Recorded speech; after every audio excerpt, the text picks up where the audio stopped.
اعوذ باللہ من الشیطان الرجیم بسم اللہ الرحمن الرحیم الحمد للہ والصلاۃ علی الہا اما بعد بسم اللہ الرحمن الرحیم اللہم صلی علی محمد وعلی محمد وعجل فرجہم۔ سامعین محترم، امید کرتا ہوں کہ آپ سب خیر و عافیت سے ہوں گے۔ دعا گو ہوں کہ اللہ رب العزت تمام مومنین کو اپنی حفظ و امان میں رکھے۔ خوب ناظرین محترم، سب سے پہلے تو حمد ہے اس پروردگار کی جس نے ہمیں انسان بنایا اور انسان بنانے کے بعد محمد وآل محمد کا محب بنایا۔ ناظرین محترم، جیسا کہ آپ کو پتہ ہے کہ ہم امام سجاد علیہ السلام کی زندگی کے بارے میں، ان کے حالات، ان کی زندگی کی کس طرح انہوں نے زندگی اپنی گزاری اور وہ ہمارے لیے نمونہ عمل ہیں، تو اس کو میں بیان کر رہا ہوں تاکہ خود بھی عمل کر سکیں ہم، اور جو ہمارے سننے والے ناظرین ہیں ان تک بھی ان کی سیرت اور ان کا کردار، ان کی گفتار، ان کے امامت کے خاص پہلو پہنچ سکیں۔ ناظرین محترم، کل سے جہاں سے بات ختم کی تھی وہاں سے بات کی ابتدا آج کرتے ہیں۔ امام سجاد علیہ السلام نے بعد از کربلا امامت کے فرائض کو بہت ہی آسان طریقے کے ساتھ پورا کیا۔ اور دیکھیں کہ امام علیہ السلام کا ہر پہلو ہمارے لیے نمونہ عمل ہے، کیونکہ یہ رسول خدا صلی اللہ علیہ وآلہ وسلم کے خلیفہ ہیں، ان کی طرف سے ہم پہ حجت ہیں، تو امام کا ہر پہلو ہمارے لیے حجت ہوتا ہے، ہمارے لیے نمونہ عمل ہوتا ہے۔ جس طرح رسول خدا تمام عالمین کے لیے نمونہ عمل ہے، اسی طرح ان کے واسطے بھی تمام عالمین کے لیے نمونہ عمل ہے۔ فقط اور فقط ان کی ولایت کو تسلیم کر لینا کافی نہیں ہے، بلکہ جو جو انہوں نے حکم دیا ہے، جس جس چیز سے روکا ہے، اس کو ماننا، اس پہ عمل کرنا، یہ بھی لازمی ہے۔ دیکھیں کہ بعد از کربلا جب امام علیہ السلام مدینہ منورہ میں پہنچے تو چند لوگوں کا ایک فرقہ بن چکا تھا، وہ حضرت جناب حنفیہ کو اپنا امام مانتے تھے۔ تو جناب حنفیہ بھی آگے سے خاموش رہتے تھے، یعنی وہ اپنے امامت کا، وہ کہتے تھے کہ یہ امام ہے تو وہ تسلیم کر لیتے تھے، وہ خاموش رہتے تھے۔ حتیٰ کہ روایت میں ملتا ہے، اس چیز پہ بحث اور جرح کی ہے ایت اللہ حبیب اللہ خوئی رحمۃ اللہ علیہ نے اپنی کتاب شرح نہج البلاغہ میں نہج البراء فی شرح نہج البلاغہ جو ان کی ہے اس میں، حتیٰ کہ جناب امام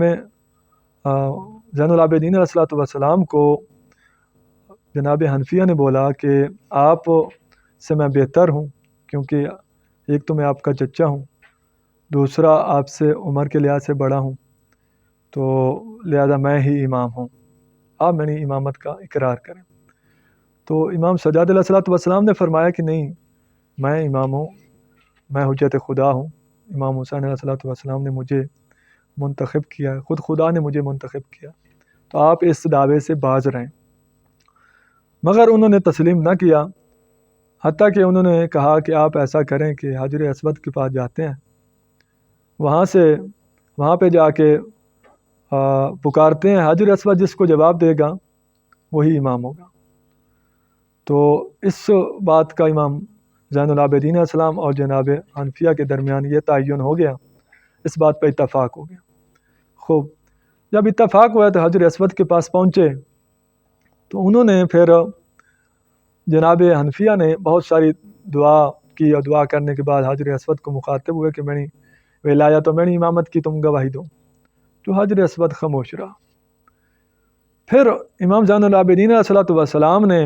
حجر اسود سے مخاطب ہو کر فرمایا کہ آپ میری امامت اور ولایت کی گواہی دو، کیا میں برحق امام نہیں ہوں؟ تو حجر اسود بولا اور اس نے ولایت اور امامت کی گواہی دی۔ تو تمام لوگ پریشان ہو گئے، جو امام سجاد علیہ السلام کو نائب نہیں مانتے تھے، جو امام ہو، جو وقت کی حجت نہیں تسلیم کر رہے تھے، انہوں نے بھی تسلیم کیا، جناب محمد حنفیہ نے بھی تسلیم کیا، ان کے ہاتھ پہ بیعت کیا اور تسلیم کیا کہ آپ ہی وقت کے امام ہیں، تو میں اپنے اس دعوے سے توبہ کرتا ہوں۔ تو اس میں علماء لکھتے ہیں، یہ روایت میں نے آپ کو سنائی، علماء اس پہ لکھتے ہیں کہ اماموں نے یہ جو سارا قصہ ہے اس میں محمد حنفیہ نے امامت کا دعویٰ نہیں کیا تھا، بلکہ کچھ لوگ تھے جو زبردستی کہتے تھے کہ نہیں آپ ہی امام ہیں، آپ ہی حجت ہیں، ہم آپ کو ہی تسلیم کرتے ہیں۔ امام زین العابدین کو وہ اہمیت نہیں دے رہے تھے۔ تو جناب حنفیہ نے یہ سوچا کہ اس کو میں کیسے یہ جو انہوں نے ایک نئی رسم بنائی ہے اور نیا اپنا فرقہ بنا لیا، اس کو میں کیسے توڑوں؟ تو انہوں نے اس کو بہت آسان طریقے سے توڑا کہ میں خود تو اگر انکار کرتا رہوں تو یہ ممکن ہے نہیں مانیں گے، کیونکہ اکثر ایسے ہی ہوتے ہیں کہ دیکھیں حضرت عیسیٰ علیہ السلام کہتے تھے کہ میں خدا نہیں ہوں، میں خدا کا بیٹا نہیں، مگر ان کے ماننے والے وہی ضد پہ لگے رہے۔ اسی طرح باقیوں میں بھی اس طرح کے واقعات موجود ہیں۔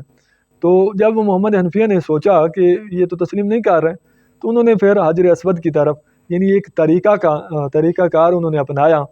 تاکہ لوگوں کو پتہ چلے کہ حقیقی حجت کون ہے۔ میں حقیقی حجت نہیں ہوں، بلکہ میرے بھائی کے بیٹے جو ہیں وہ حقیقی حجت ہیں۔ تو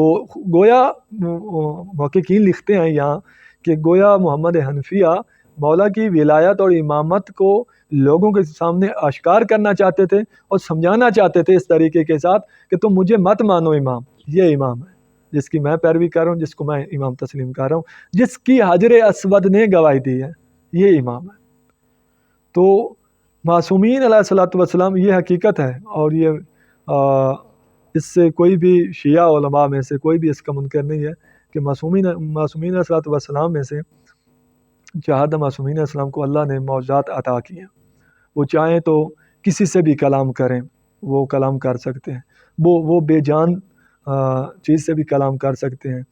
وہ بے جان چیز کو اپنی طرف بلائیں تو وہ آ جاتی ہے۔ تو یہ اللہ نے ان کو ایک خصوصیت عطا کی ہے، فضیلت عطا کی ہے۔ دیکھیں ناظرین کہ بعد از کربلا امام علیہ الصلوۃ والسلام نے روایات میں ملتا ہے کہ جو غریب و غربا ہوتے تھے تقریباً 100 گھر سے زیادہ کی مولا نے کفالت کی۔ باقاعدہ ملتا ہے کہ مولا اپنے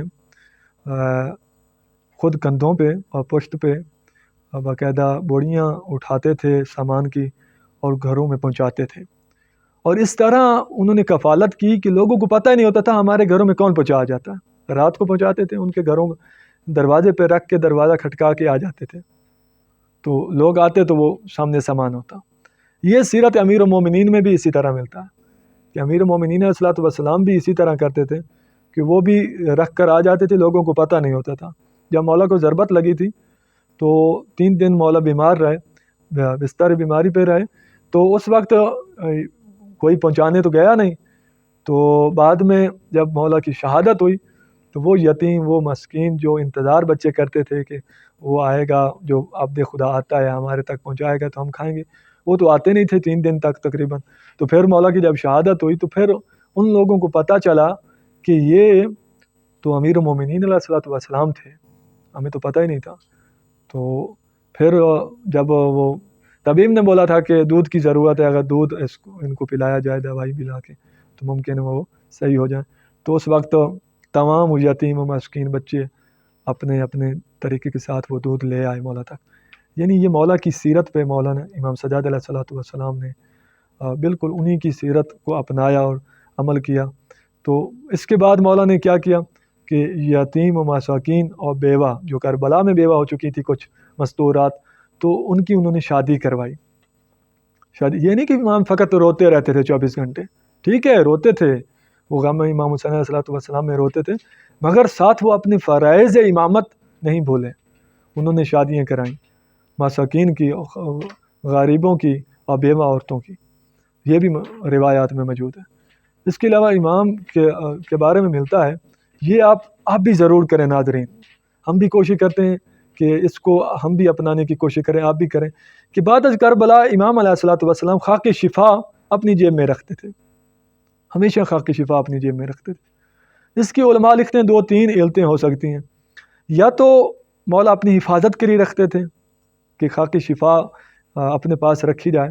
تو یہ ایک بہت بڑا یعنی حفاظت کا نسخہ ہے۔ دیکھیں ایک عالم دین تھے پاکستان میں، تو وہ بیچارے جو بہت سخت تقریریں کرتے تھے، تو ان کو میں نے ایک دفعہ بولا کہ قبلہ آپ جو ہے نا اپنے ساتھ کوئی باڈی گارڈ وغیرہ رکھیں۔ تو انہوں نے ہنسے اور ہنسنے کے بعد فرمایا بیٹا مجھے گارڈ رکھنے کی ضرورت نہیں ہے۔ جیب سے انہوں نے خاک شفا نکالی، کہا یہ میرے ہاتھ میں ہے اور یہ 24 گھنٹے میرے جیب میں ہوتی ہے، مجھے یقین ہے یہ 100 گارڈ سے بھی زیادہ حفاظت کرتی ہے میری۔ یہ یعنی اتنے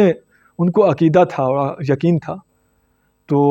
یقیناً اس چیز کا مجھے بعد میں پتہ چلا جب میں نے یہ روایت پڑھی کہ امام سجاد علیہ السلام بھی خاکی شفا رکھتے تھے۔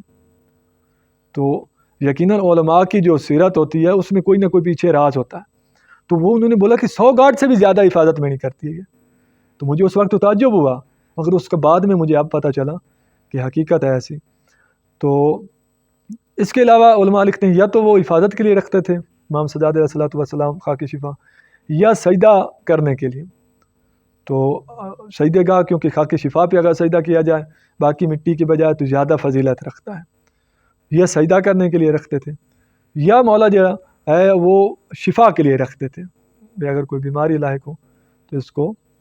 بندہ تھوڑا سا ذرا سا استعمال کرے تو اس سے شفا حاصل ہوتی ہے۔ دیکھیں امام علیہ الصلوۃ والسلام کی زندگی جو ہے ہمارے لیے نمونہ عمل ہے۔ تو امام علیہ الصلوۃ والسلام کے بارے میں ملتا ہے کہ امام علیہ الصلوۃ والسلام جب بھی وہ سجدہ کرنے جاتے، جب بھی اللہ تبارک و تعالیٰ کی بارگاہ میں جاتے، نماز کے لیے جاتے، تو امام علیہ الصلوۃ والسلام کا جو چہرہ مبارک تھا وہ زرد ہو جاتا تھا۔ تو کسی نے پوچھا کہ مولا آپ کا چہرہ کیوں زرد ہو جاتا ہے، آپ کے جسم میں کم کپی کیوں پیدا ہو جاتی ہے تو جب کہ آپ خدا کی بارگاہ میں ہوتے ہیں؟ تو مولا نے فرمایا کہ میرے جسم میں اس لیے کم کپی پیدا ہو جاتی ہے کہ میں خوف خدا میرے دل میں جب آتا ہے، جب میں اس کی بارگاہ میں جاتا ہوں، میں ایک عام انسان ہوں۔ یہ مولا نے ہمیں سمجھانے کے لیے بولا۔ تو وہ خدا ذات جس نے ہمیں اتنی نعمات سے نوازا ہے، تو اس کی بارگاہ میں جب جائیں تو کیوں نہ پیدا ہوں۔ تو ناظرین ہمیں بھی کوشش کرنی چاہیے کہ سیرت آل محمد کو اپنانا چاہیے، اور خصوصاً امام سجاد علیہ الصلوۃ والسلام کی سیرت کو اپنانا چاہیے۔ کل بھی میں نے گزارش کی تھی، آج پھر عرض کرتا ہوں کہ صحیفہ سجادیہ کو آپ حتماً پڑھیں، کم سے کم زندگی میں ایک مرتبہ ضرور پڑھیں، اور دن میں آپ کم سے کم ایک صفحہ بھی پڑھ لیں تو یقیناً چند سال کے اندر اندر یا چند ماہ کے اندر اندر صحیفہ سجادیہ آپ ختم کر سکتے ہیں۔ تو آخر میں دعا گوں کہ اللہ رب العزت تمام مومنین کو اپنے حفظ و امان میں رکھے اور امام سجاد علیہ الصلوۃ والسلام کی سیرت پر عمل کرنے کی توفیق عطا فرمائے۔